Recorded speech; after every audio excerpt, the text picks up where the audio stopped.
I always say alienating parents don't parent. Nah, they don't. They use their children as ways to hurt the targeted parent no matter what it takes. They don't care what they're doing to the child. They'll claim they love the child more than anything in the world, and yet, voila, look at what they do. So let's circle back to the ego driven things we may say, which, when looked at from a different perspective, if we use a different approach with our child, they may view us differently, and it helps surely to bring down our blood pressure.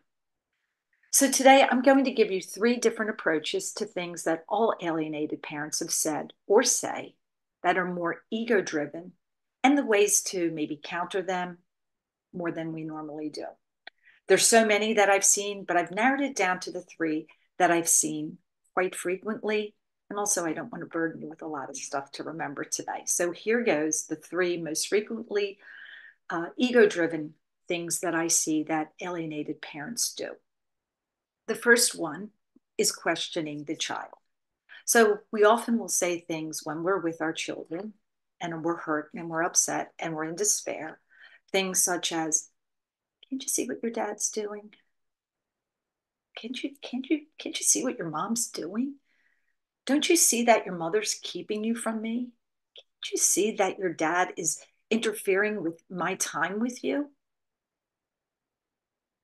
We used to have such a great relationship and now we don't.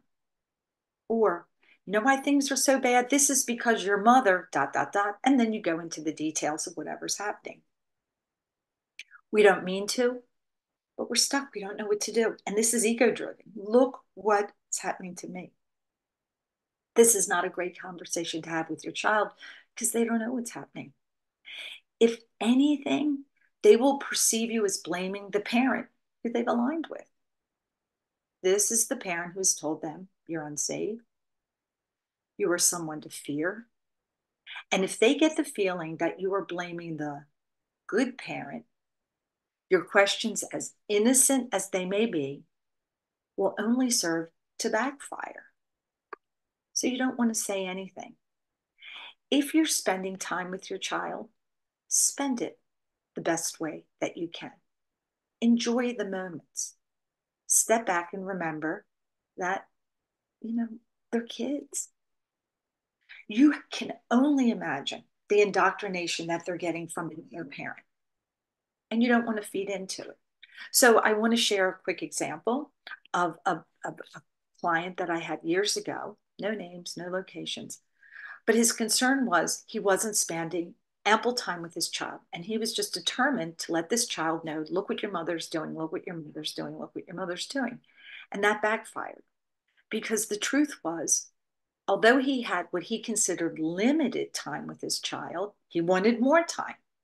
He wanted 50-50, and all he had was 30-70. So that 30% of the time he used it, letting this child know, we just don't have the time together. I can't parent you the way I should. I want to be the best dad I can be with you, but I just can't because I don't have 50-50. And I said to him at the time, I said, this is very ego driven because the truth is, many people don't see their children at all. They would take 5 minutes, they would take 10 minutes. 30% of the time, or co parenting would seem like such a gift. So, why would we throw this gift away? Because to the child, no, it doesn't make a difference. And instead of using the 4 hours twice a week or whatever it was at the time to really nurture a relationship with his child, he was hurting it by his own ego that just couldn't get out of the way enough to say, you know what, whatever time I have with my child, let's use it to the best benefit. And instead, and well meaning, he actually pushed her away further.